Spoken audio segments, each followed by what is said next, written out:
How hard do we really need to train? The short answer is pretty damn hard. You want to push yourself to the point where your muscles really struggle to continue. Muscles, they won't develop unless they need to. That said, it's often not necessary to take sets to complete muscular failure. Necessary? Is it necessary for me to drink my own urine? Probably not. No, but I do it anyway because it's sterile and I like the taste. What Patches O'Houlihan is alluding to there is, even though it's unnecessary, that doesn't mean it's a bad idea, especially when the occasion calls for it. If you can do so safely with really good technique, you may well benefit from taking some sets to complete muscular failure. But not all sets.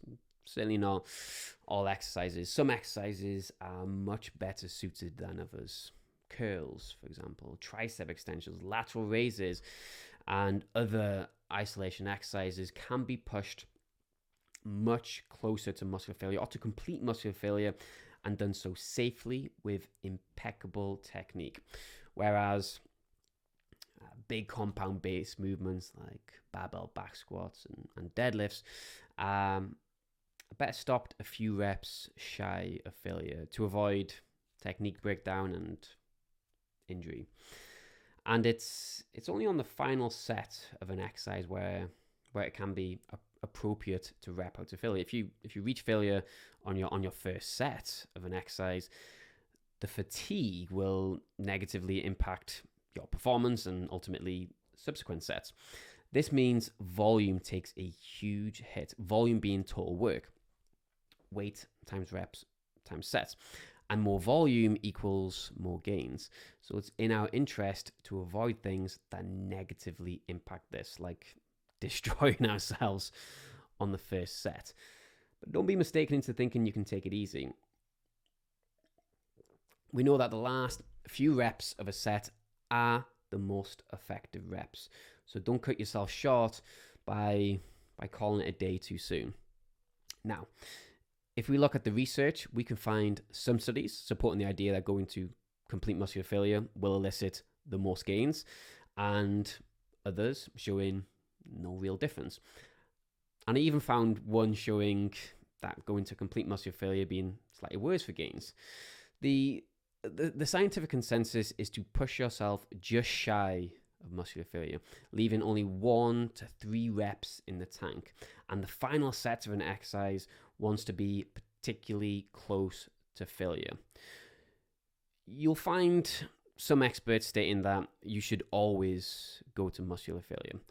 Others saying you should never go to muscular failure, as this will negatively impact volume and recovery.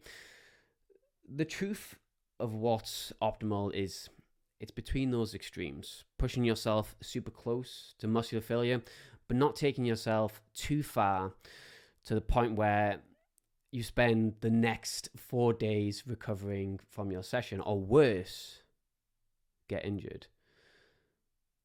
To summarize, here are my evidence-based recommendations. Work hard and push yourself close to muscular failure.